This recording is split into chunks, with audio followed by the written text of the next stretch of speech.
this delivery from Jokic. I know how great he is. I know how great Joker is. He sees plays before they happen.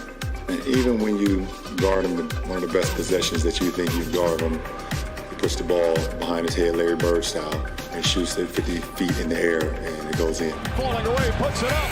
Bang! The Colin Jokic! So you do like this to him. Of course it goes in! He's special. Not only is he delivered, he's absolutely dominated. And this guy is chasing history. It's certainly one of the greatest to ever play the game. As Scott Van Pelt would say, sublime. Yes, I would. Jokic, the main reason why Denver is such a heavy favorite in this series, according to Caesars Sportsbook. Currently 9-point favorites in Game 1, minus 410 to win the series. Joker, minus 360 to be the Finals MVP. Shortest by any player entering the Finals in the last 20 seasons. But Jokic himself was asked about being favorites, and he's really not buying any of that. Who said that we are favorites? The media? Las Vegas. And Las Vegas told us that we were underdog before. It's not correct, I think. I mean, I think we are not the favorites. I think in the finals there is no favorites. This is going to be the hardest game of our life, and we know that, and we are prepared for that. We are preparing and prepare for that. So I think there is no favorites, and definitely I think we are not favorites in this series. I think they are not either. I think it's just the finals. There is no favorites in the finals. My opinion. Vegas thinks they're pretty big favorites, in large part, Tim, because of him. And you showed us earlier how the Miami Heat defensively have been spectacular. But what specific challenges does Jokic present to stress what Miami does so well?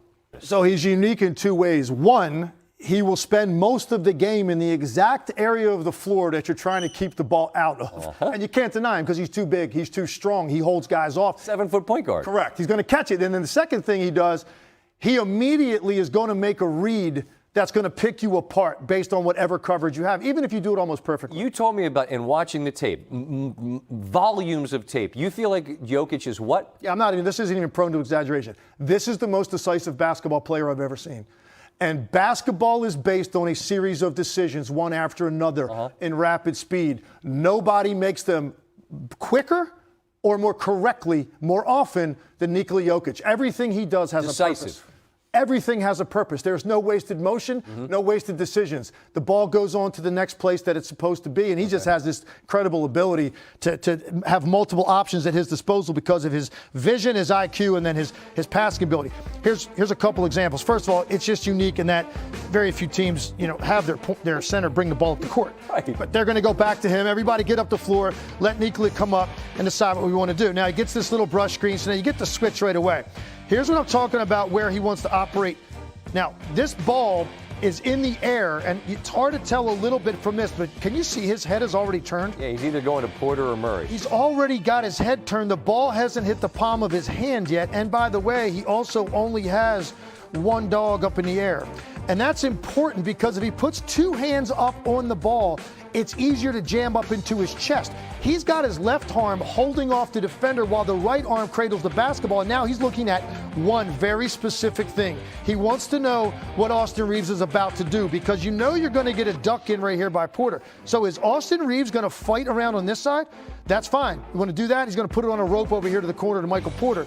If Austin Reeves wants to sort of cheat it, which is exactly what he does, he tries to get back, well, then you've got an easy decision. You're just going to hit Gordon on the duck in right here. And again, look how high this basketball is. It goes right over LeBron's head. He can't even get to it because of the position in which he's releasing the basketball from. So it's split-second decision-making. Here's another one. And this is one of their favorite actions that they run. The little flare screen on the weak side. You're going to get an up screen and a flare out here from Murray. Now, if they play this incorrectly and Booker jams into this screener, well, then it's an easy decision. You're just going to go right here to Murray for a wide-open three-point shot.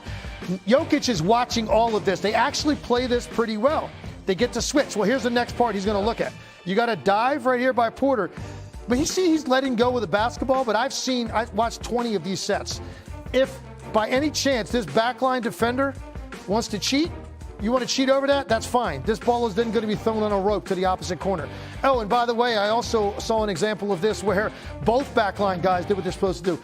He cut off this guy dropped thinking he's going to the corner shooter, and then he spun around practically in a 360-degree position KCP. and hit this shooter. So this is what I mean by decisive. The ball was in his hand for a nanosecond, and he's got it onto the next guy because of how quickly he processed not only what the initial action is doing, what are these two guys on the weak side of the floor doing? And that's why the zone is going to be very difficult to pull off against this particular player. That's just going to ask you. You can play it against Boston, who gets stagnant and settles for threes all night. Can you even do it against Denver and Jokic? Can't do it because he's going to get his team better shots than Boston was getting. First of all, they're just going to play with more nerve. They're going to play with more poise. They're just a better offensive team than what we saw out of Boston in that series, particularly late. Mm-hmm. He's just going to get the ball quickly to the next person where it's supposed to go. And those guys have so much faith and confidence it's coming their way when they're supposed to get it. They just step into everything with so much more, aggressiveness and certainty than anything you saw out of Boston. And it's all because of Jokic. You like Denver in the series? I do like Denver in the series. I'll give Miami respect. I think they, let's give them 6 games to go in this series. But I think Denver, because of the unique nature of what Jokic brings to the table, I just don't see how the Heat keep them to the number they have to with a team that doesn't have a ton of firepower. You got to get to 110, 115 against Denver to beat them. Just to have a chance to beat them. I don't know that Miami can do that. I think Thursday is the most interesting game of the series. Game 1 in New York, Game 1 in Milwaukee, Game 1 in Boston. Miami won all of them. They have been road warriors. Be interesting to see if they can land that punch. Coming off a 7-game series, right? We'll Mile high, too. Yeah, 52-80 on the floor for a reason. All right, Tim will be with us throughout the finals, and you'll get... If you don't know where to find the NBA Finals, now you do. Game 1 Thursday on ABC. Before that, we're talking about practice for the Heat Nuggets. Coach Michael Malone says the Heat will be the greatest challenge the Nuggets have ever faced. Well, the numbers suggest otherwise. Denver has won 9 of the past 10 meetings against Miami over the last 5 seasons. Numbers and going out to do it are 2 different stories, though. We have yet to win a championship, and that's why we're excited to be here, but know that we have a ton of work to do, and this is going to be the hardest challenge that any of us have faced in our NBA careers. Have a chance to be here and, compete against them, play against KD in the playoffs earlier. Now, obviously, I'm on the biggest stage now. It's just cool looking back on the journey. I know there's a lot of media in here and stuff, but, we have 4 wins to go. We can keep that same mind state. We can't get relaxed or can't get complacent. We got the leader, like you said, the head of the Snake Guard team. He's got drafted 30th. Looking at a guy like that, he definitely gives you hope and also just puts in perspective that it's, it's about the long game. I'm very calm. I'm very consistent in everything that I do, whether it's before the game, after the game, during the game. When my guys look at me like that, they follow suit in every single way. We've definitely had moments in this run where people thought we couldn't do it. People thought we weren't going to make this, we weren't going to do that. When you got the trust in your 15, the coaching staff, when everybody believes and has a trust, I feel like you can do anything. 4 games away from being a champion, I think that is the most important time to stay locked in, stay focused. Our guys are in great shape. They're ready to compete. If Denver wants to tip this thing off at the top of Everest, we'll do that. This thing is going to be decided between the 4 lines. This is going to be the hardest game of our life, and we know that, and we are prepared for that. We are preparing and prepare for that. So I think there is no favorites, and definitely I think we are not favorites in this series. I think they are not either. I think it's just the finals. There is no favorites in the finals, my opinion. Odds. Caesars Sportsbook has the Heat as heavy underdogs heading into the series. However, being an underdog hasn't stopped the Heat so far. They already have 2 series wins this postseason as dogs. The Nuggets are favored by 9 points in Game 1, their largest spread since being favored by 10 in Game 5 of the first round against Minnesota. 2 reports, not 1, but 2 from Denver, beginning with Nick Friedel with the Heat. Max, the Heat are cool, they are calm, and they are focused. As I listened to their answers today at Media Day, it was like listening to them after a shoot-around against the Pistons in December. They're ready for their moment. Why? Well, it starts with Jimmy Butler. He has set a tone that the rest of this group is following. He said, I don't get swayed. We belong here. We earn the right to be here, and we're ready. And this is a group that feels like they're going to win another title.